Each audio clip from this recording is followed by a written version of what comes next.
6 posisi Menteri Jokowi disebut bakal digeser, masuk orang-orang muda, panas isu reshuffle kabinet. Isu Presiden Jokowi akan melakukan perombakan atau reshuffle kabinet semakin kencang terdengar. Politikus Partai Keadilan Bangsa Faisal Riza mengatakan, berdasarkan informasi yang didengar dirinya ada 6 posisi menteri yang akan dilakukan reshuffle. Saat ini terdapat 2 posisi menteri kosong di jajaran Kabinet Indonesia Maju.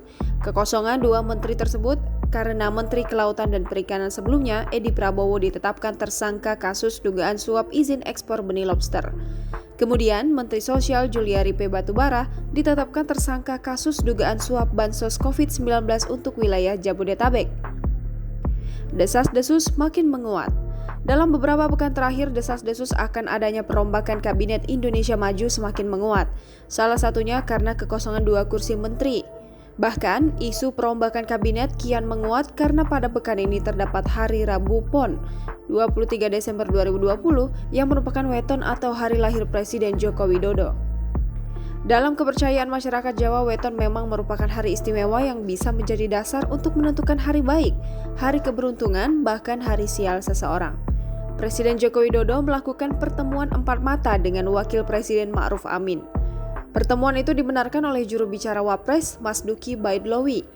Menurut Mas Duki, dalam pertemuan itu Jokowi dan Ma'ruf membahas isu-isu strategis yang tengah berkembang. Saat ditanya tentang kemungkinan dibahasnya ihwal reshuffle atau perombakan Kabinet Indonesia Maju dalam pertemuan Jokowi Ma'ruf, Mas Duki tak bisa memastikan. Namun hal itu bisa saja menjadi pembahasan. Mas Duki menyebut pertemuan 4 mata antara Jokowi dan Ma'ruf sejatinya kerap dilakukan. Pertemuan tersebut terjadi kadangkala atas inisiatif Presiden, terkadang juga atas keinginan Wapres.